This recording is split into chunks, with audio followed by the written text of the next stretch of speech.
Halo anak-anak, hari ini kita sudah memasuki pertemuan ketiga untuk belajar IPA mengenai kalor.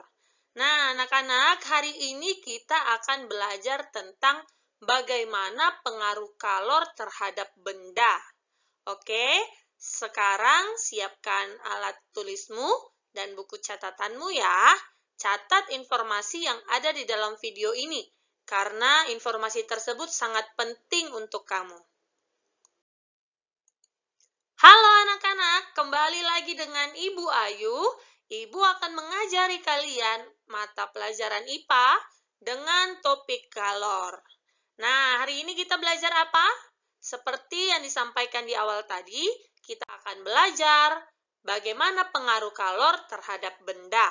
Oke? Sebelum kita memulai memasuki pengaruh kalor terhadap benda, Ibu mau review sedikit. Nah, coba isi ini. Kalor adalah titik-titik-titik. Silakan kamu isi ya. Pada pertemuan sebelumnya, ibu gurumu sudah memberitahu apa sih itu kalor, apa pengertian dari kalor. Sekarang silakan pause video ini supaya kamu bisa mengisi apa sih pengertian dari kalor. Oke, tepat sekali ya. Coba cek punya kamu masing-masing apakah sudah tepat seperti apa yang Ibu tulis. Kalor adalah salah satu bentuk energi yang dapat pindah karena adanya perbedaan suhu. Kalor atau panas berpindah dari benda yang bersuhu tinggi menuju ke suhu yang lebih rendah. Oke anak-anak, sekarang kita masuk ke dalam pengaruhnya ya. Perhatikan tulisan ibu di papan tulis. Panas dapat mempengaruhi perubahan suatu benda. Jika kalor diberikan pada benda, maka suhu benda tersebut akan naik. Ya, jika kalor atau panas diberikan kepada suatu benda, maka suhu benda tersebut akan naik. Jika kalor keluar dari benda atau dilepas ke lingkungan, maka suhu benda akan turun. Nah, ini kamu sudah tahu perbandingannya ya. Kalor atau bisa disebut dengan panas mempengaruhi wujud benda. Nah, ini pada kelas 4 ya, kamu sudah pernah membahas ini sedikit. Kalau ada 3 wujud benda, yaitu padat, cair, dan gas. Oke anak-anak, sekarang perhatikan skema berikut ini. Nah, di sini ada contoh benda padat, benda gas, dan benda cair. Kamu perhatikan baik-baik ya. Jika benda padat berubah ke gas, maka itu disebut dengan menyublim. Dan sebaliknya, jika benda gas berubah ke benda padat, maka disebut mengkristal. Lalu, jika benda padat berubah menjadi benda cair, disebut mencair. Nah, ini paling sering terjadi dalam kehidupan kita sehari-hari ya. Lalu, jika benda cair berubah ke benda padat, disebut membeku. Dan, jika benda cair berubah ke benda gas, itu disebut menguap.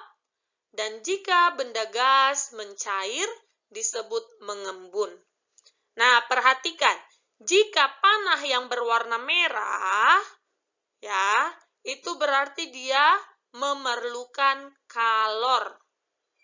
Ya, tetapi jika panahnya berwarna abu-abu ini, berarti dia melepaskan kalor.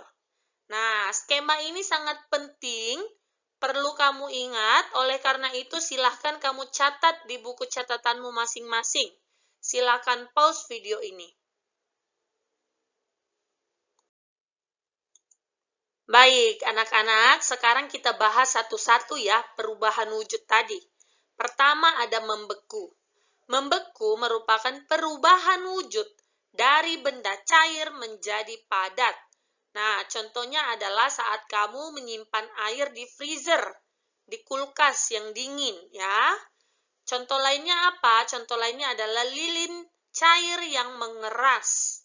Dan contohnya lain adalah larutan agar-agar yang mengeras. Siapa yang pernah masak agar-agar atau jelly?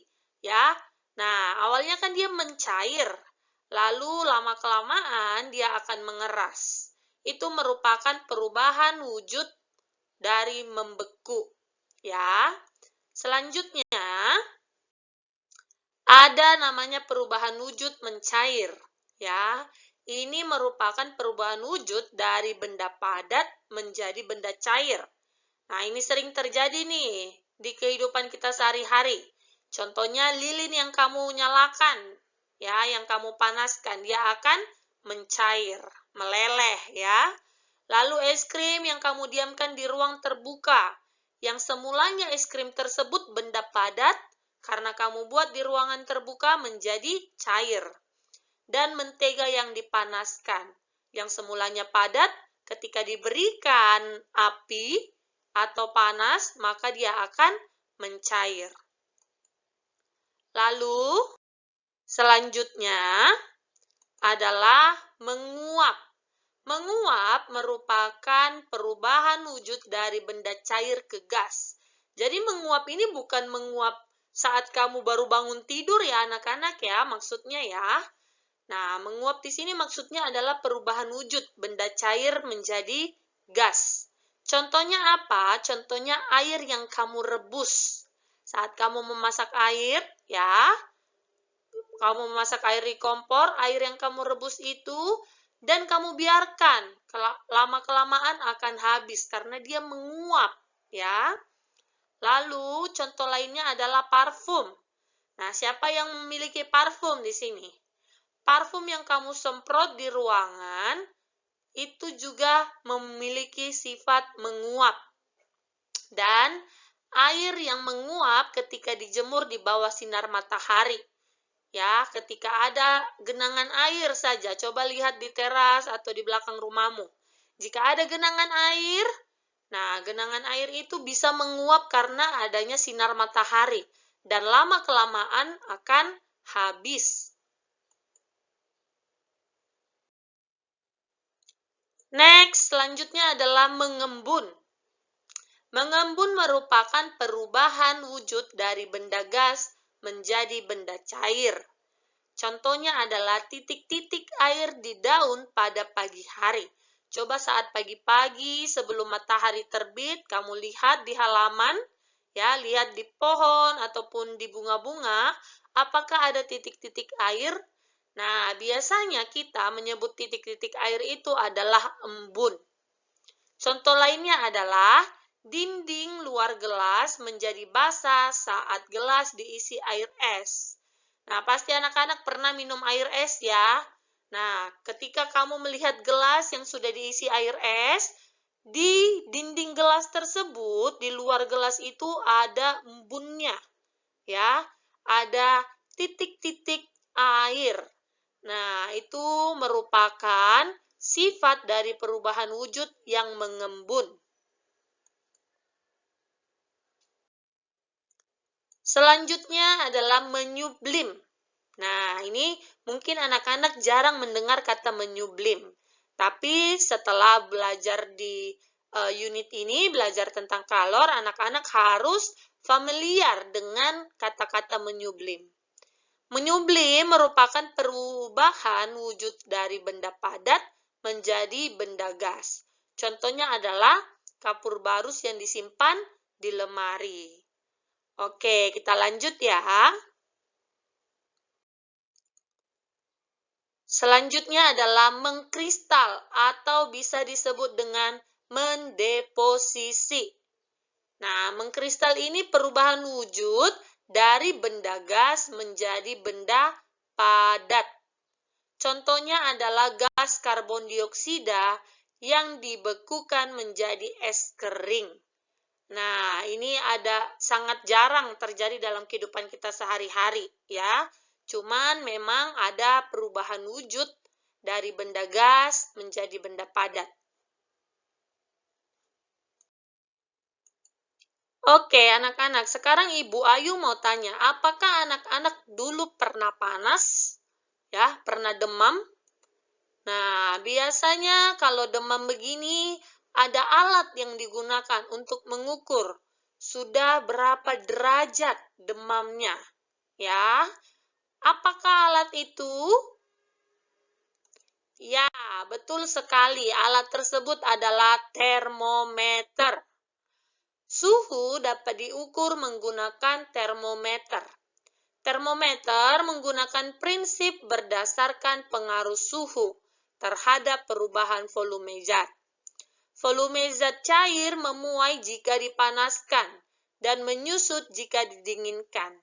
Nah, kenapa bisa kamu tahu saat kamu mengukur suhumu menggunakan termometer? Ya, itu karena adanya perubahan volume zat.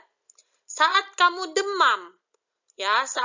demam, maka itu termometernya itu dipanaskan karena adanya rasa panas di dalam badanmu. Ya, saat dia dipanaskan, maka apa yang terjadi? Akan terjadi pemuaian, ya. Zat cair yang terdapat di dalam termometer tersebut akan memuai.